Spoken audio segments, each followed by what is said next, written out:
Okay. So it's just about a little bit about me. My name is Amanda Donavanik. So I am originally from Thailand, Bangkok, and I moved to New York City 2017.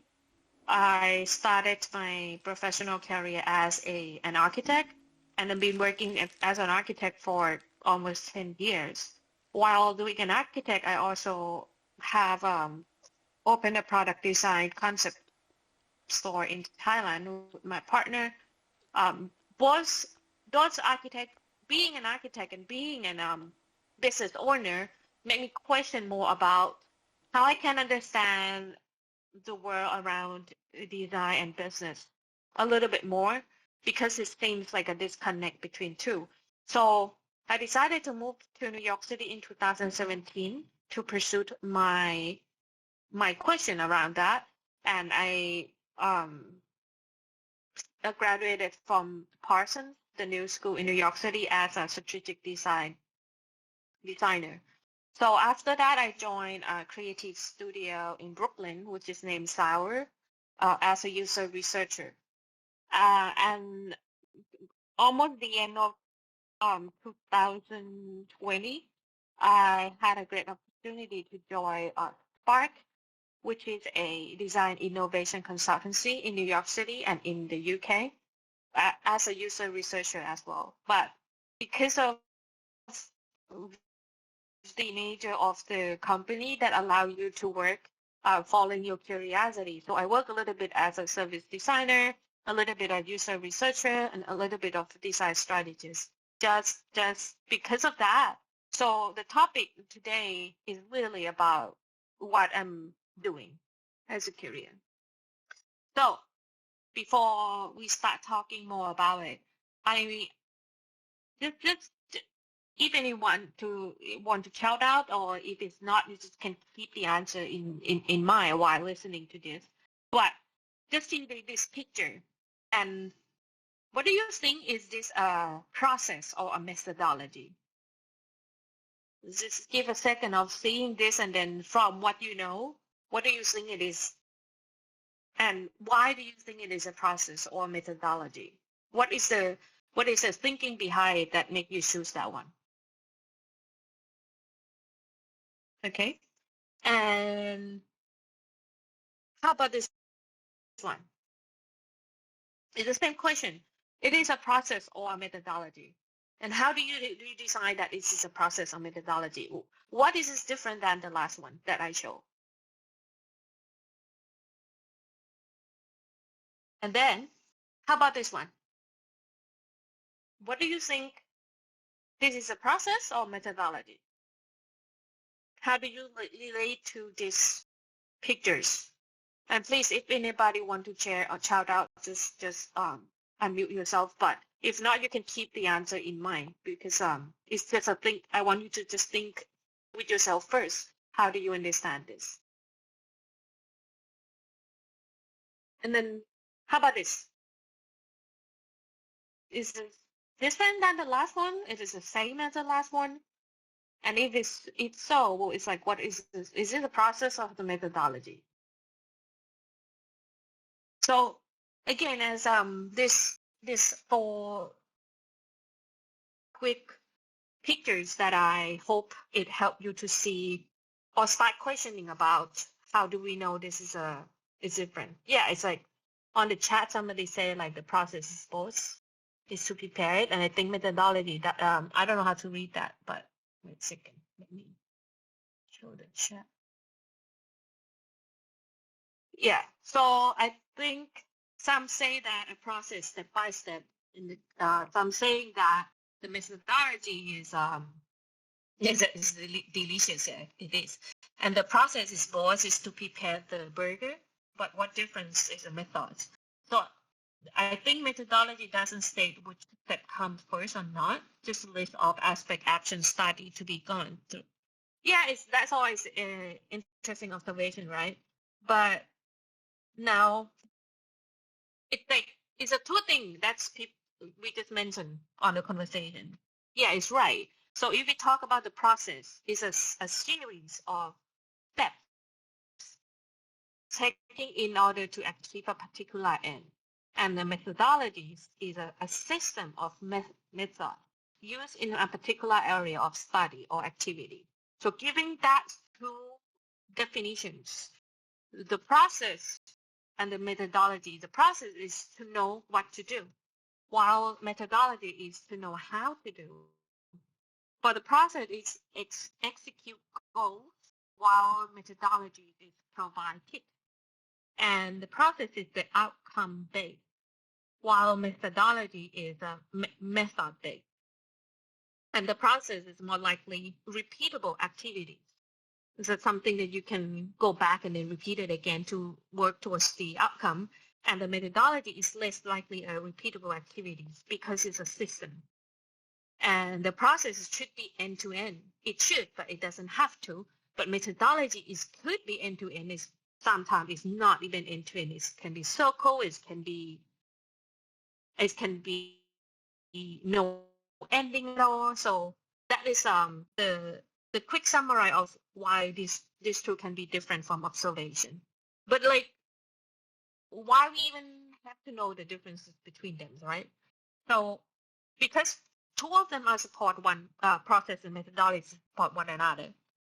Most processes require a right set of methodologies to be successful. The same as we go back to cooking eggs, right? You have to know how to cook it well in order to be successful. Successful, it could mean so many things as well. It depends on what you want the outcome to be. And a right set of methodologies allow you to design systems that drive higher performance. That's why they go together if you want to be successful. That is why we need to know the difference between them. And again, come back to the cooking egg.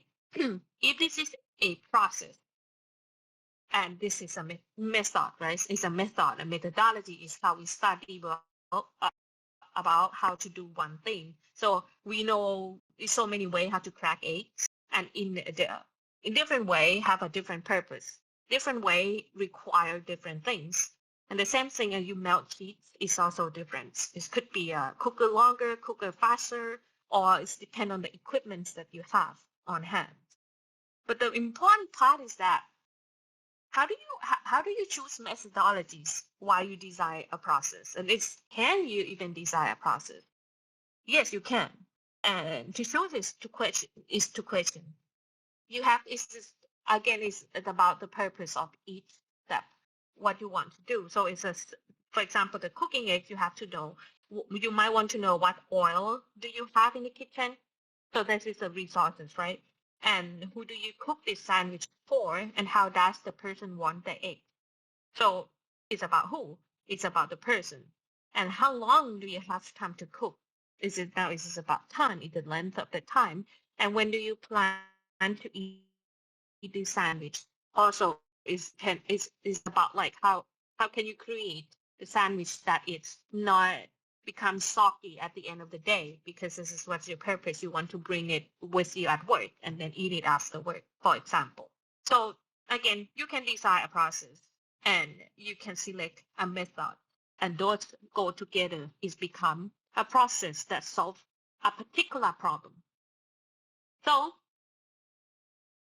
when you see those words of design thinking, lean startup, agile methodology, what are those things? So I always question myself at what is this all about? Like, why do I need to know it? Who designed it? Can I redesign it? How can I use it? Because if you search Google design thinking, it's almost like have a couple of the definitions towards it, right? But what is it all about? It is a principle that nobody can change, or what it is? So this is one example that I think it is really explain what design thinking is. This is from the book that Herbert A. Simon. I think he was probably the first one that mentioned about design thinking as a thinking of how to think as a designer. So he said that engineering, medicines, business, architectures, and painting are concerns not with the necessary, but with the contingents, not with how things are, but with how things might be. In short, with design to attain goals and to function. So simply, it is just how designers think. And he just thinking that implement how designer thinks into how to solve a business problem. It is something that drives innovation. So that is one thing that design thinking could mean. But how about this? This is also design thinking. It is if you talk about how designer designs a product, right? You have to sketch on the blank paper. They might sketch together. They might like rip off that paper and re-sketch again. So the methodology of design thinking to use the post-it is to kind of like mimic the sense of blank paper for you to put your thought on. So it's like that. And you if you don't like the thought on this post-it, you can just throw it on the garbage, and then many people can put the thought on many post-it, and you can move post-its around. So that is the beauty of like design thinking by using the post-it.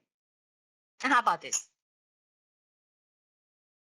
Yeah, and somebody just mentioned the book Lean UX. That is a really great book that I will mention a little bit afterwards as well about the lean methodology that implied in design thinking. Like for example, this one also design thinking, right? It's about how designer think. It is a divergence and convergence, go up and down, zoom out and zoom in, because of the beauty of it is like it's no right and wrong. Even directions is just no left first and then go right. It is go up and go down. It's just you have no idea. It is you just have to try. You have get an inspiration. You do ideation and you implementation. The most important part, you have to learn how you can learn from it. You learn from it and you repeat the same process until it become a solution. So that is design thinking. So again, if I had to say what is design thinking, it is what I just said. It's all of that, and it can be even more. It depends on how you say it. But the neuron of it, it is how to think, and that's it. That is all about. Now, this is a classic, right? This is a double diamond. What is a double diamond? Well, it is a process. It is a process that how to design something, how to solve a problem by implement design thinking. So it's become a process, but it's turned out to look like a double diamond. That's why they call it double diamond. This is a process. Implement design thinking as a methodology. So this is the discover part in the beginning, as you can see. And then we move to the design part. This can go even back, iterate until you have a sweet spot to prioritize the idea. And then you go to the second diamond, which is a develop and deliver. And that, again, is an iterative process that you can deliver, you learn, you develop, and you keep going until it's become an outcome. So that is from Design Councils in the UK, this picture particular. How about this one? This one also as a process. Again, is a design process. You can call this is what I mean, fourth diamond, double diamond. It can call it whatever, but it is a design process that implement design thinking as a methodology. This is from the books that Jean, I might pronounce her name wrong, and Tim, which is a design for growth, if I remember correctly. Which is interesting. It is the book saying that it is a 4 big steps to ask these 4 questions as a process. First, it is asked what if. Second, it is asked what if. Third, it is asked what wound. And last, it is what worked. It's a process, and then in each process, they have a methodology that suggested that we help you to get into answer those questions in each step. So the what wound, and what worked is a process for the big step. And the number 1 visualization, number 2 until number 10, it is a method that used for each step. So remember that we were talking earlier, right? That these two go together and help each other to make us to become successful using this. How about this one? This is from my company SPARCK. This is go back to someone mentioned about lean UX. Yes, this is a process of lean, implement lean methodology into the agile process. A big umbrella is a double diamond, but you don't see double diamond here, but it is there. And it's implemented with agile, which is designed to deliver.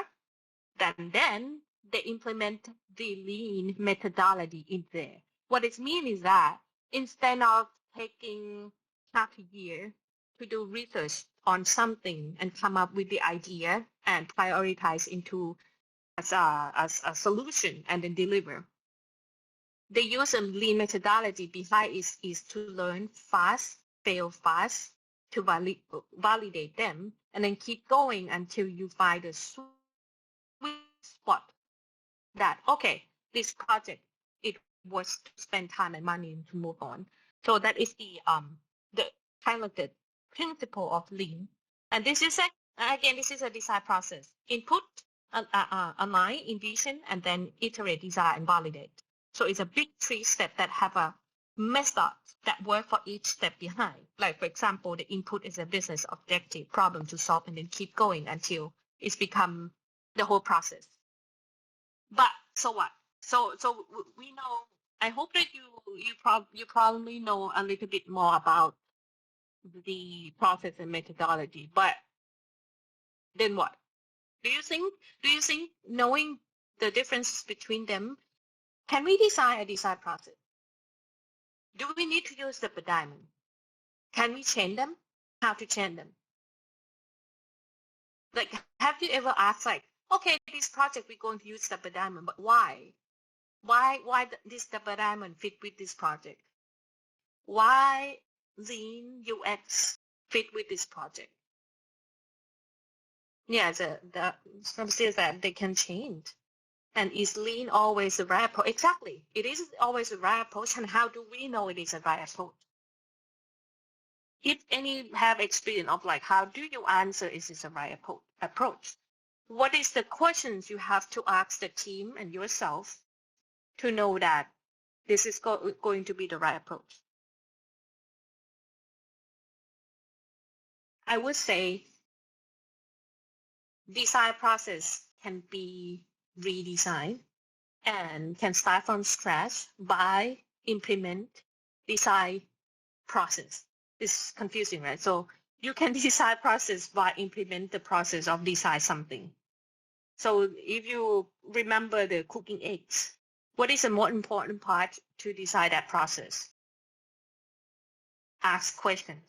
So you have to ask questions and you have to know, what are you doing? What is the purpose? What is the goal? Who will you decide with for? How long do you have time? Yeah, exactly. One thing is a goal. Goal is very important. That why you're doing this for. Is there anything that you remember when I was talking about the cooking eggs? Is the time? Is the goal? And the people?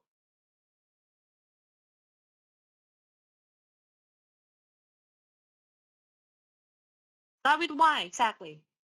You can start with why. You also can start with what. You also can start with who. You can start with wherever. Again, because it's a design process. That is like why is it really, really good to help the team think. Because you can start with any spot. Because at the end, the most important part, you have to keep changing. Little by little, it's become a whole picture that fit well together. You can start from bottom, and then you go work toward up.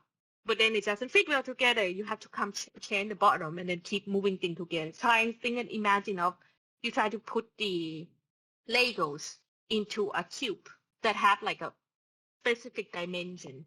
You have to keep going, keep doing, keep trying, take this out, take it in, and keep moving forward. That is the process of it. So the today topic is about design process and design methodologies, and like what is the benefit of knowing the differences between them. And the most important part, I hope the benefit of it it encourages you to know that you can design your own design process, and you can also be able to select the right method while you are designing that process. And yes, yeah, some business don't have enough resources to spend for research. Exactly. And that could be one of the reasons why lean is the right approach, right? And thank you for mentioning the business. That is the real world. Everything comes from the client and the business. So what if, thinking with yourself, what if the clients come and then the client say that, I have many ideas to solve the business problem, but I can't implement them all at once. And I have a small budget. I won't start working on this before the end of the year. And you are going to help this person to do whatever this, make them become like, be able to implement the idea into, bring the idea into life. What would you do? Are you going to decide that, okay, I'm going to implement Lean UX into this methodology? Or am I going to do the double diamond? What is exactly the first step? Exactly the context. So what is the context in this situation?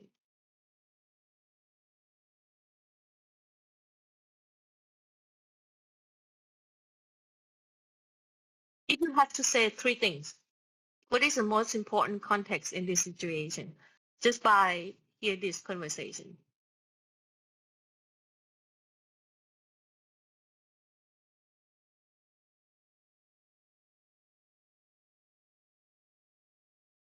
The problem. So yeah, for lean, it would be that you already know a lot to be able to make some hypothesis. So one context is the problem. Second context is how much the client know about it to be able to make some hypothesis. The third one is a small budget and time and need to start working by end of the year. So we have constraints now, right? We want to understand the problem. We want to know if the clients already know a lot or already know enough to be able to make some hypothesis. And we want to know, we already know that they have small budget and they have to start working by the end of the year. So we have the thing that we know for sure. We are not sure that we know, and we want to start to know more about it. And the last one is unknown. Maybe we don't know the problem, because this is exactly, we don't know the problem. We are not sure if they know enough to make some hypothesis. What we know for sure is the small budget and the time that they need to start working by the end of the year. Is there anything else that you can think of?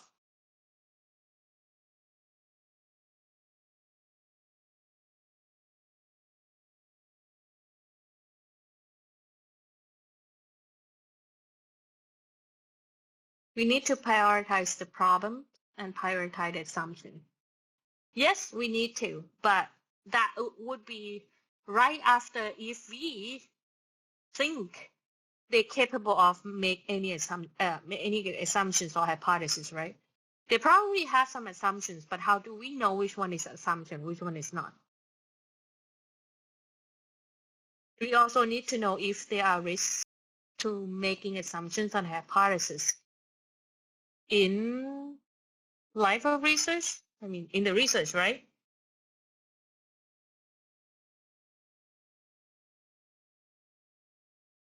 Yeah, people have assumptions, right? But how do you, yeah, instead of lots of research, but exactly, how do you scope the research down into it's just the right, it is enough for you to prove or unprove the hypothesis? How do you do that?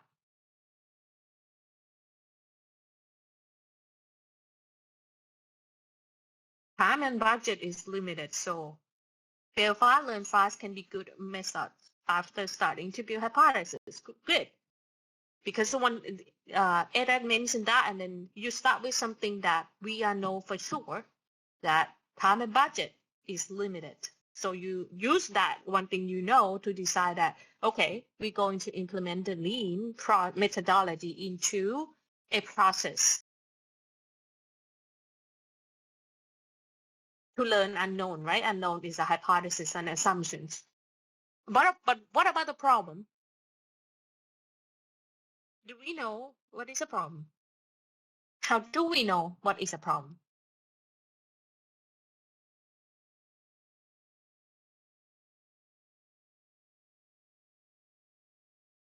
Any ideas that if the clients come talk to you like this, how do you know what is a problem?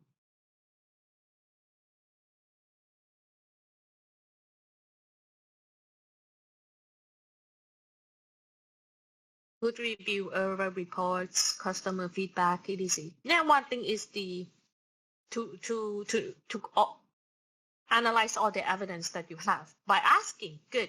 That is the simplest way you can do by asking what is the problem. But which you do you want to ask them what is the problem, or what type of questions you can use to ask them? By exploring, by research, and by discovering. Yeah.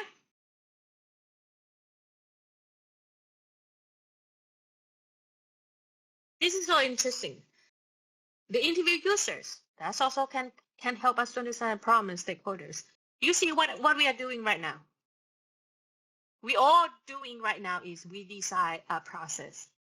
You all mentioned one thing that you know, it is a method. Everybody have little method in all of that.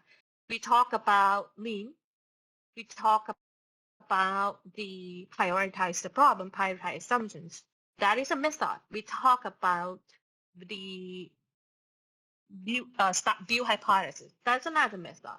We talk about the review reports, customer feedback. That's another method.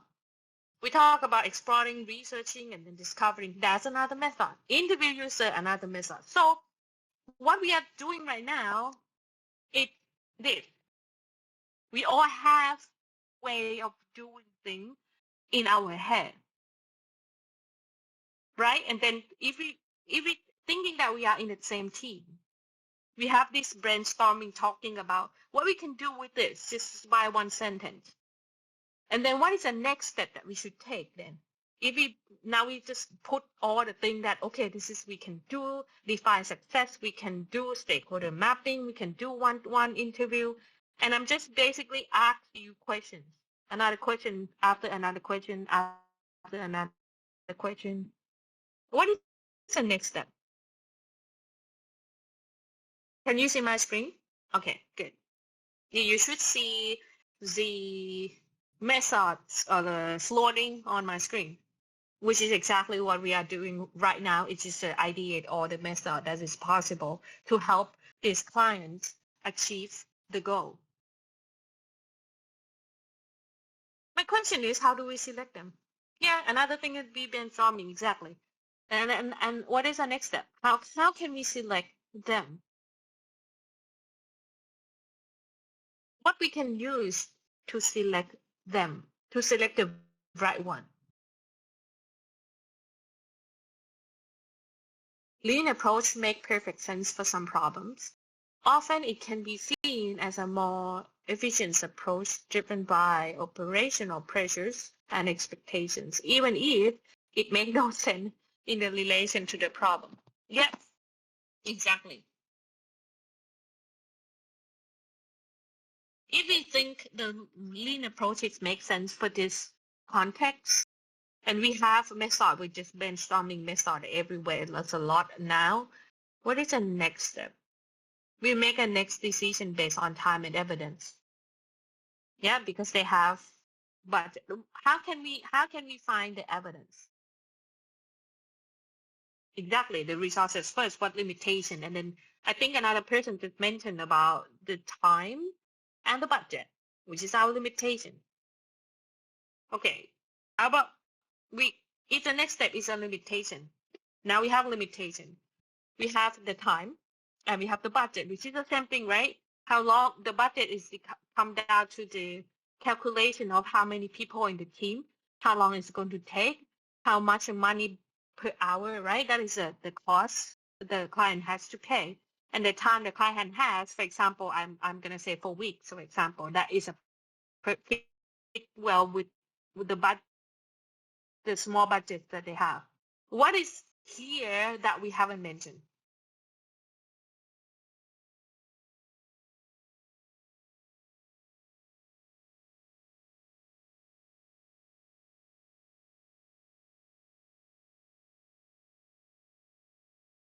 We have time, validation, that's close, pretty close. Validate in that role where design team leverage an element of their own understanding and bias. Yeah, that's also another thing that we have to be careful as a designer. But what I'm showing right now is if you can see on the right hand side is the light pink. It is the goal, the research goal. Before we do anything else, we have time, we know the methods, we be able to select them, we understand all of everything. But what is our research goal? If the goal is to really help this person saying have many ideas to solve the business problem, but I can't implement them all at once. So what is we are trying to help this person? What is the research goal? Or what is the project goal?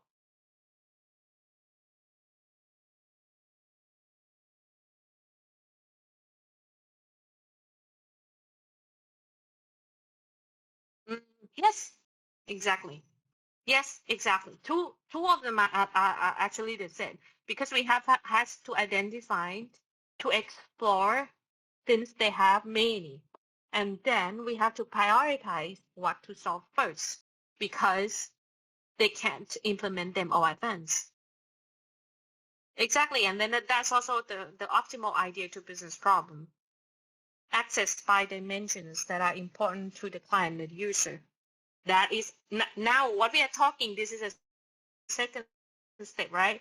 Here, the language has changed from method. We can use that. We can do this. We can do that into slowly become why we are doing this.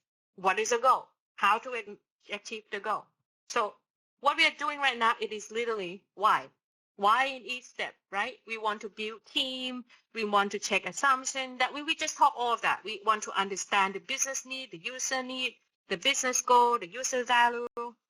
Why are we doing it? Exactly. This is like we want to create a team agreement on hypothesis. We want to plan a fast way to test hypothesis. Tentatively, we want to learn from just doing it, and we want to decide the next step that prioritize them. And what we want to deliver is one person just mentioned about that is a strategic plan with actions, right? So this is the second one that what we are doing right now is the purpose of what we want to achieve. In order to achieve the big goal to help the client solve his or her problem. Why will lead to how? Exactly. That's a great point. So that is a perfect timing. How then? You remember what we were talking earlier before we just start talking about why? We talk about how, right? We have tons of methodology. If I go back, this. Now, how can you select methodology? Which one is fit well with the purpose and the goal we just talked about? If I come back to here, how do we? How? We can't do every single thing, right? Because we have at the limit of the time.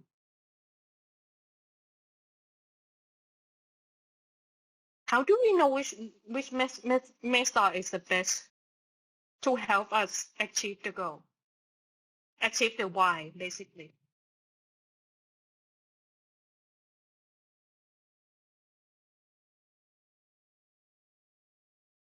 Mm, great, great question and answer. I mean, Jen point. It depends on us. That's why we work together. That's why it's not just one single designer can do this. The more we talk, the more inclusive we are. We will be able to select the right method. Exactly, and exactly what we are doing right now. We just have a conversation. For example, if I'm saying as a one designer, hey, this is my ideas. I think now we have a team agreement that we want to help the client build team alignment. We know that we want to check assumption. We want to understand business and user need, but I think the customer journey, empathy map, proto-persona profile, stakeholder map, define success, how might be questions, and problem statement is fit well with this. Is the method that I think is perfect. We want to consider as a team how much effort it will take and how much of it and effect it will make on the business. Exactly. So now we have a conversation like, how do you think about this way, my approach? Do you think as a team it is the best approach?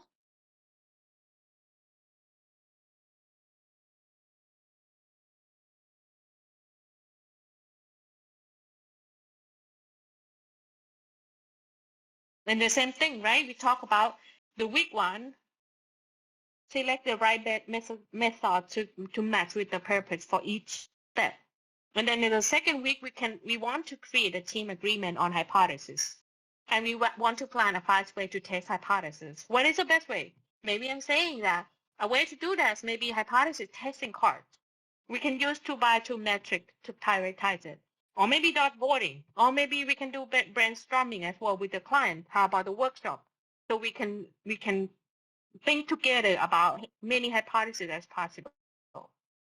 Week 3 and week 4, how about I'm going to start testing by maybe doing peer observing peers, survey and prototyping. And then we learn, we fail, we redesign the way of taking it, and we keep going until it is enough information to move to the next step. After we have everything, we should be able to generate a strategic plan with action, which is a roadmap. So everything else should give us enough to help this person be able to take an action. If our team agree, this what we are doing right now, what you see on the picture like a block on another block, is a process. If I just have to write down the step, what we did is a discover and define. Second one is a ideate. Third one is a validate and iterate.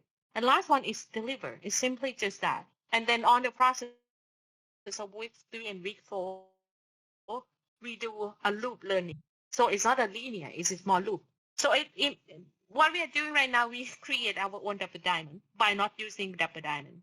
We create a lean methodology process, loop learning, without just start by using the process first. So my iteration, exactly. So my point here is that the process out there, the design thinking, the lean UX, the agile methodology, this is all the language that we use to communicate. It is not something written on a book and you have to follow.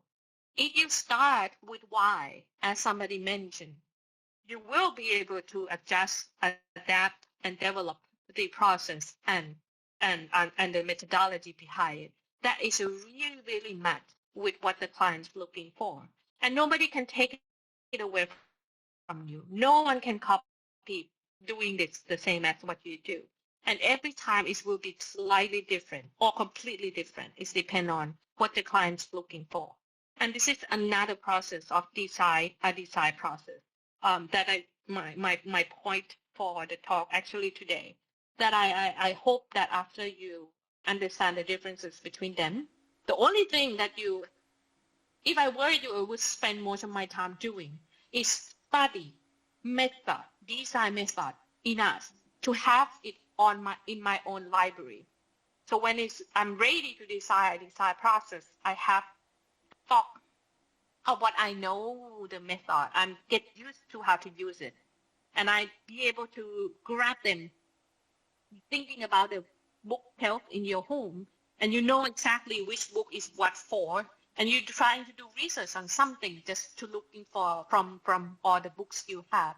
You just take 1 second to grab, like, I'm going to put this book, I'm going to grab this book, I'm going to grab this book, and everything going to help me to answer the question. Exactly the same thing. Spend most of your time understand the method, how to use it, what it is for, how long it's going to take. If you even have more opportunity, try to use them. Implement them in the real, learn from it, get used to it. And then once the time comes, you will be ready to decide your own design process. And that is like the part of it. And that is why it's not a recipe written on the book that or instructions that you have to follow one by one. It is just another way of doing things. You also can create your own way of doing things as well. So, but you may discover insights that change the goal. Exactly. So that's why iteration is also learning. Learning by doing is the best thing. Once you do this process by just start with why, when something that fosters change, you have to change it. You can change it. But if you're following the instructions, it is hard to change because the instruction tell you to, this is the fourth step. But if you find the insight that the fourth step, it make no sense. You can't design your own process. We need to be flexible. Correct. And to be flexible, you have to understand the step, but you also have to understand that you can decide the step by yourself as well. Mm-hmm. Clever. Yeah. So that is exactly just my point today that I want to mention, that don't start with the process. Not start with the process as what, but start with why. Why? What are you trying to achieve? Why you are doing this? Break it down into a small part.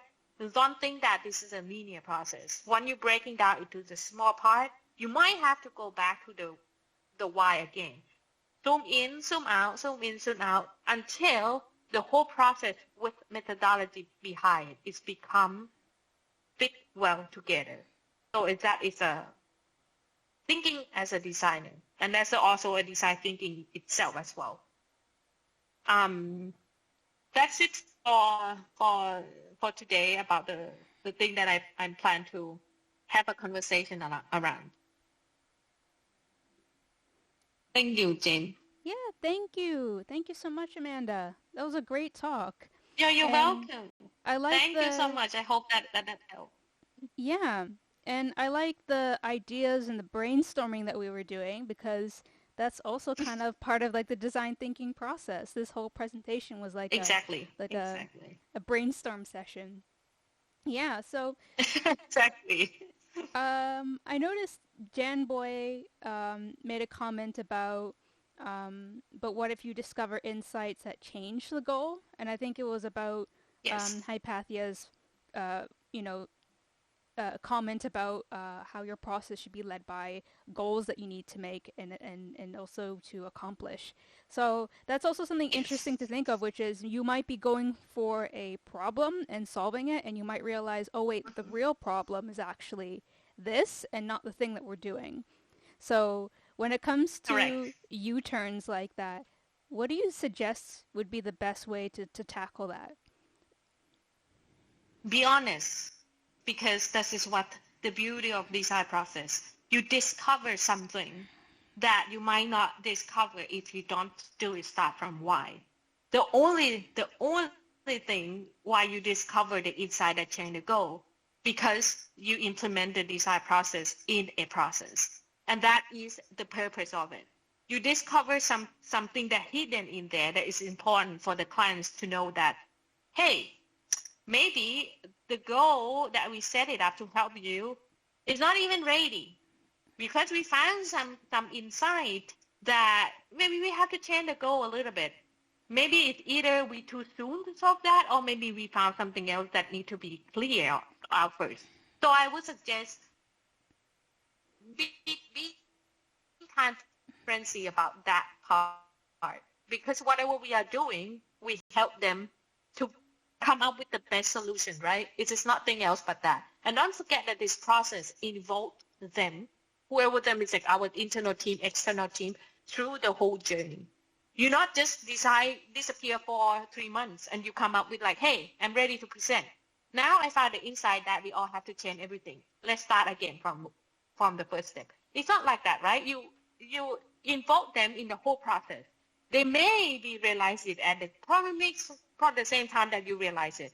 And then you just, as a designer, you mention that, hey, so this is what we have been doing. This is the insight that we found, and we suggest that the goal might have to change. How about we extend the time? How about we change the goal and the plan a little bit? How about doing this and that? And to convince them is much easier when you engage them in the whole process, doing things together. If that makes sense, Jane. Yeah, I think that does. I also have like a personal experience where, while working as a freelancer with my co-founder Claire, we had a client that wanted us to develop a prototype for an MVP that they wanted to pitch to investors. And between me and Claire, we kind of looked at the problem that he was trying to solve for his users. And we also identified other problems that, as a business, that could absolutely like prevent his app from actually working or becoming profitable. And it was an interesting kind of experience where we suggested to him that maybe he needs to change his product a bit, but he pushed back on it. So it's very interesting that, like, yes, in a perfect world, if you have stakeholders that are working with the team, sometimes there will be biases. Sometimes there'll be belief that they have validated a problem exists, or they validate that their solution is working and that it's good. But if you have your own kind of research and your own kind of data to back up what you're also trying to say, you might have tensions where stakeholders are not understanding the real problem, and they want you to just essentially build something that might be dead on arrival. So there are definitely like situations like that where, I would have loved to do more research and to help this particular client to actually solve a better problem than what they're proposing to do. But yeah, sometimes at least when you're a freelancer, maybe not so much if you work in a company, sometimes not being able to I guess, execute on all the problems that you want to solve is sometimes not possible. I've heard of a lot of complicated stuff. Like, I just mostly talk from people on LinkedIn. I don't know if you've noticed this, Amanda, but there are a lot of people who debate about whether lean is absolutely like working for organizations or whether people should abandon it and follow agile a bit more. But do you have any takes on this about, people who work in organizations where they're frustrated with the methodologies and they can't change it? Like, how should we approach that? Well, it is the same thing that I mentioned right earlier, that if you start from knowing what is lean methodology and you have your own company facing some problem, and you're like, oh, lean methodology, implement it and it's going to solve a problem. That might not happen. That's just exactly what you just mentioned. But what is? I start from, okay, the company has a problem. Let's bring all the people, trying to align the understanding of what is the problem, all of everybody, thinking together how to solve this problem. And then doing the whole design process of like, how are we going to solve the problem as a team? What is the problem? Try to understand it, ideate what is the solution that could be.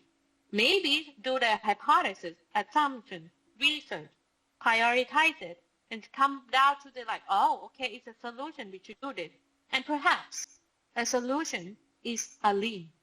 But now when you implement the lean, you can clearly be able to explain why it is a solution. You just call it a lean because it turned out to have to be a lean. But the lean is not an answer, if that makes sense, what I'm trying to say. It's a process that gets you into what. It is not start with what. Again, it is start with why. Of course, it's going to spend a lot of time. But the benefit of the company doing that is you bring all the people on board. You not come from the top down by just saying that I'm going to implement Lean no matter what you think.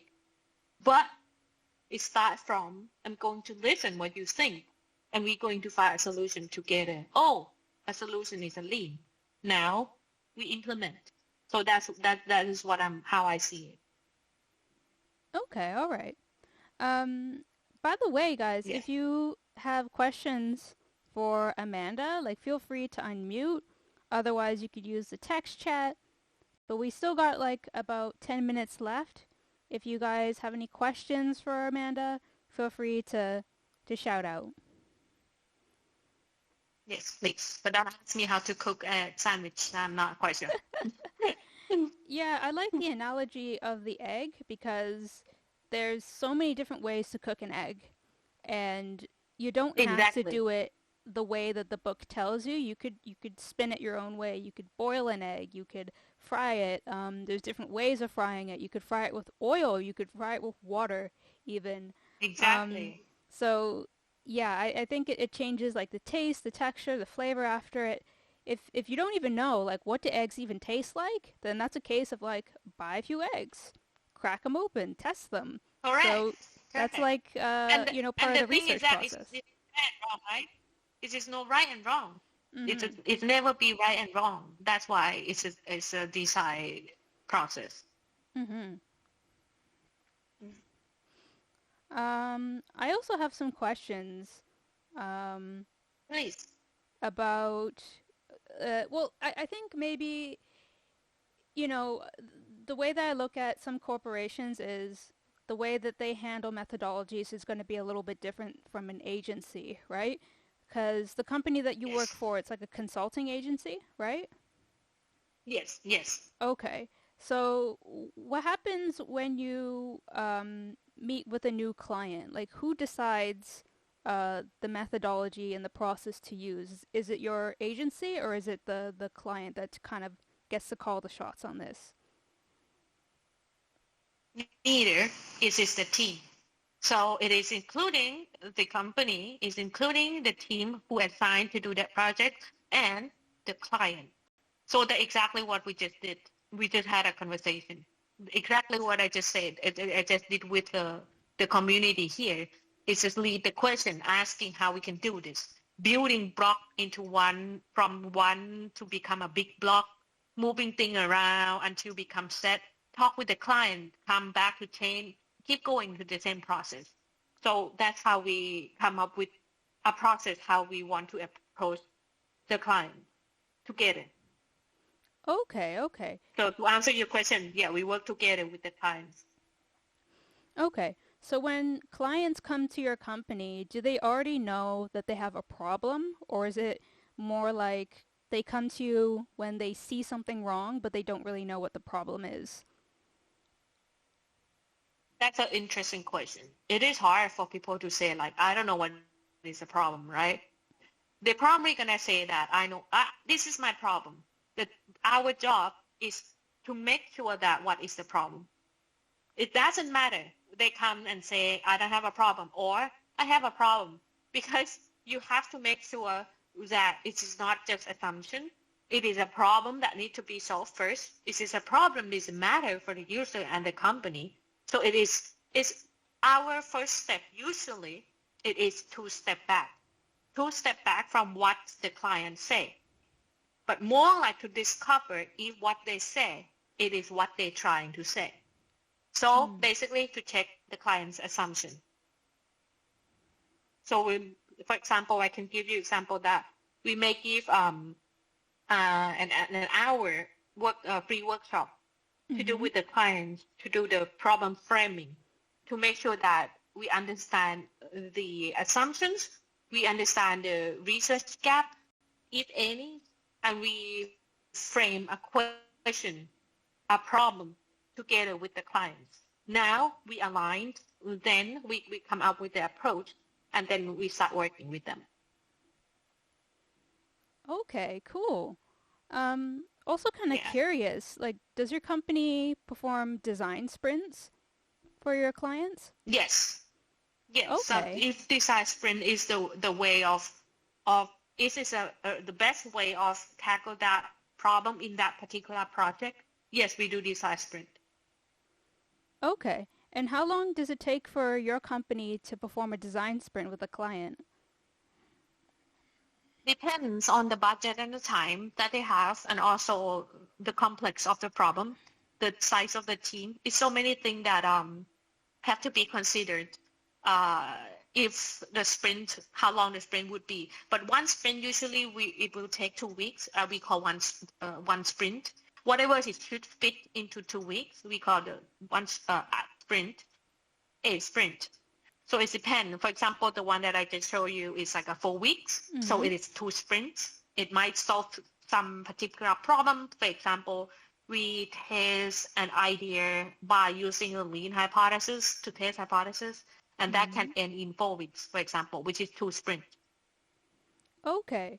So when it comes to design sprints, you could still combine aspects of lean after the sprint. So is this how Yes. the team kind of communicates with each other? Yes. Okay. You can implement lean in the sprint itself or even after the sprint, as you said. Yeah. Okay, I gotcha. And it looks like we have a question I think here someone, from yeah, I just saw the question.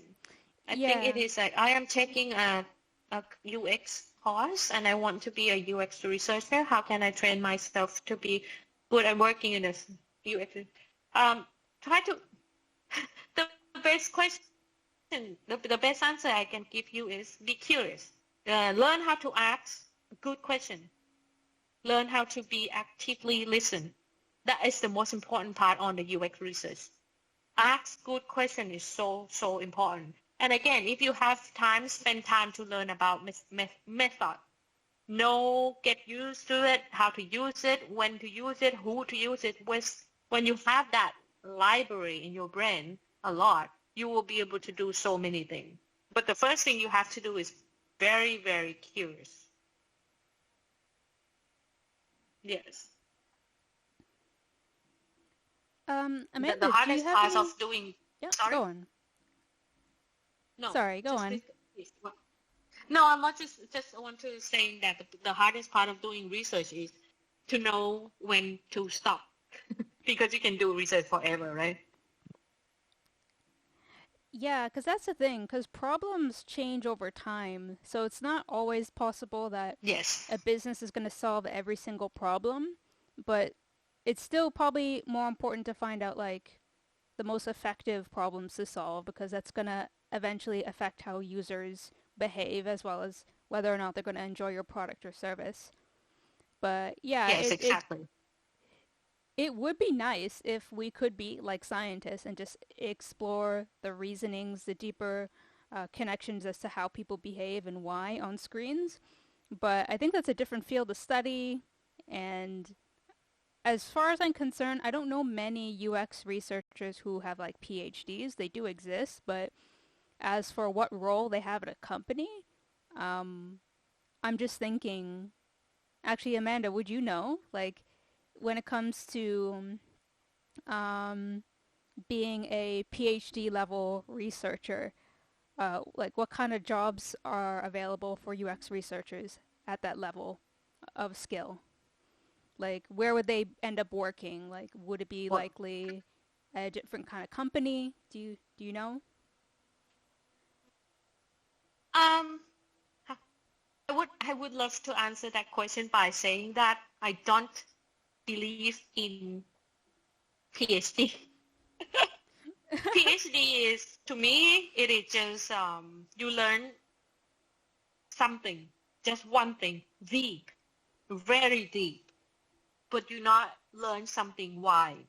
So you know so much of a thing, but in order to like work as a researcher, understand human being, you don't need to know that level, the level of knowing a thing that much. So if you ask me that question, I don't think you need PhD. Yeah, of You course. might need PhD by just have as much experience as you can, working with people, talking with people, fail, learn. That is the best you can do. So, yes. Yeah, because that's one thing that I've been kind of curious about is like how far people can take their studies and where it might lead them. So obviously with UX research, you don't have to be PhD. You could get a master's or you could just do self-study, and those kind of career paths are viable for people. But for me, I was just curious about like, Yeah. where would someone with a PhD in UX research work? But I guess it just like I said, like you said, it depends on like experience, your career experience, what you did, what you accomplished, and that may end up leading you to Yes. like the types of jobs that you end up securing. So yeah, the Yes. piece of Yes. paper at the end Correct. of the day is not all the it's not all of it. It's also the experience of talking with people for many years. Yes. Yes. That's what I'm trying to say. Don't let the PhD limit what you can do. You can do Mhm. more than that. So Mhm. the educational system nowadays is very is broken. So that is not. That's why my point is not about PhD itself, but about educational system that we live nowadays is very broken. Um, Try to go out there and learn by just doing it is the best way. Yeah, I totally 100% agree with that because when I started this community, that was my approach because I didn't know much about UX design. I had some previous experience working on wireframes in Sketch, as I was still a graphic designer, but I didn't really understand methodologies. I didn't have any kind of vocabulary about how to talk about lean or agile or scrum or any of those things.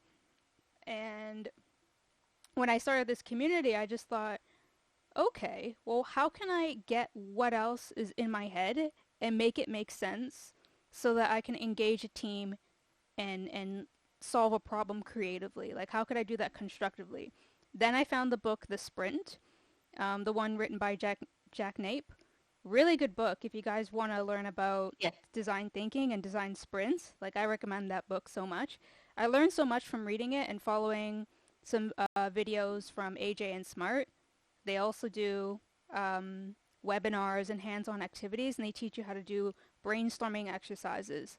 And it was through that I was just like, oh wow, someone has actually thought about creating a roadmap for some of these vague ideas that I've had. So why not just follow it? So I decided to utilize that, and yeah, it was really fun to do like a design sprint on the server.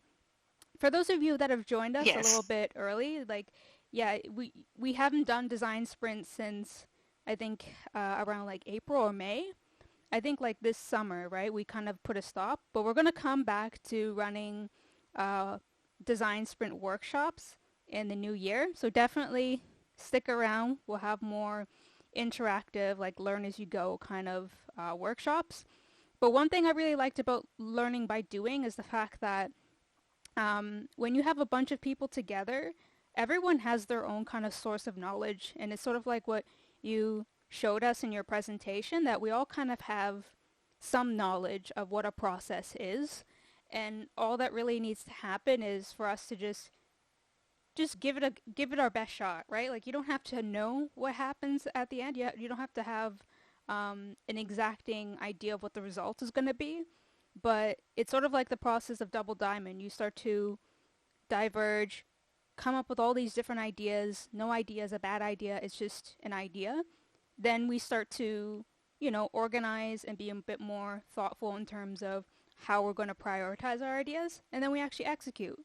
And it's simple and it's beautiful because you don't have to come in with all this knowledge of knowing about the process. You just have to be open to answering some questions.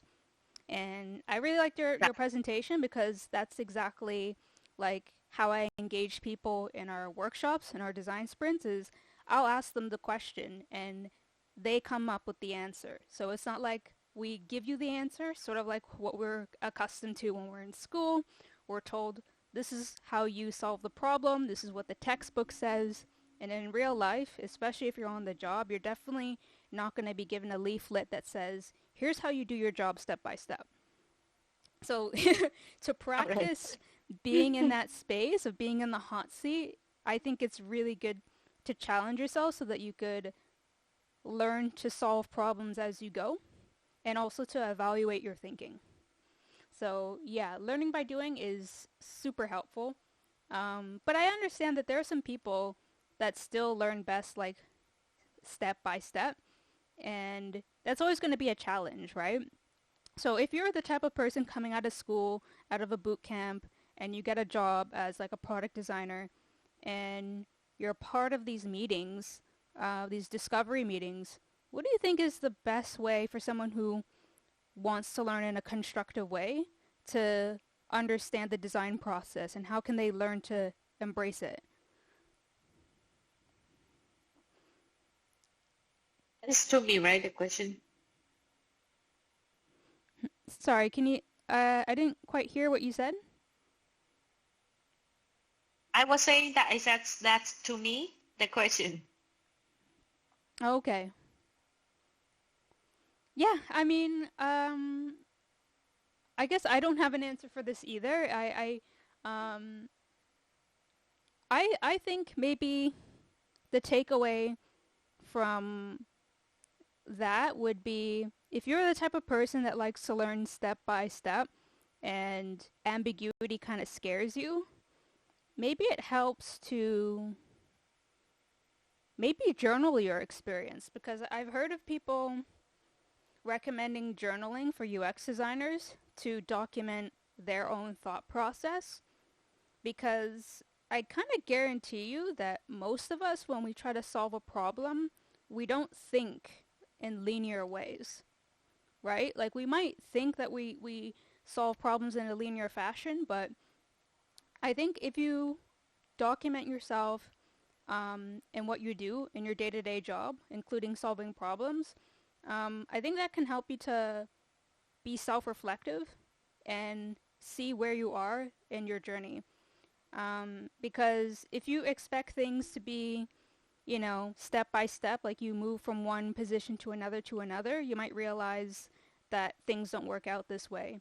So to keep yourself aligned to your goals and to make it feel like you're going somewhere and you're making progress, maybe keep a journal. So at least you can go back and look at your progress and say, hey, actually, there's improvements. Like I actually did improve my work ethic, or I did improve my research skills, and it is going in an upward trajectory. But it may not be, the way that they teach you in school. But at least you have a record of it for yourself so that you can repeat on that experience. It's sort of like um, journaling your ideas to see which one fails and which one doesn't. So the simplest way to test that is if you're applying for work, which is like what a lot of us are doing. If you notice that one of your methods of following a template is not working, then you might have to look at your own process and say, maybe my template needs fixing. Maybe I need to adjust things in what I'm doing in order to get a better result. So I think when it comes to the whole step-by-step learning, it's fine if you want to learn a skill like how to use variants in Figma. There's steps on doing that. But then to think about an entire process, which is really complicated, it helps to document what you're doing so that you have a sense of progression, so that you're not feeling like you're aimless, if that makes sense. I don't know. I feel like I'm rambling. But yeah, I don't know what you think about that, but that was just like my hint or suggestion if you're a step-by-step learner, like how to embrace ambiguity. Yeah, this is a great idea. Oh, if anybody have question, I mean, giving the time, which is 10 minutes, ask the two. But if any questions, you can reach out to me on LinkedIn as well, and I will do my best to help you any problems, any questions. Feel free Yeah. to. Actually, do you Yes, have a thank you link so much. to, yeah, do you have a link So, for LinkedIn that you could share with our community? yes, the, I will type it on the chat. Oops, how to,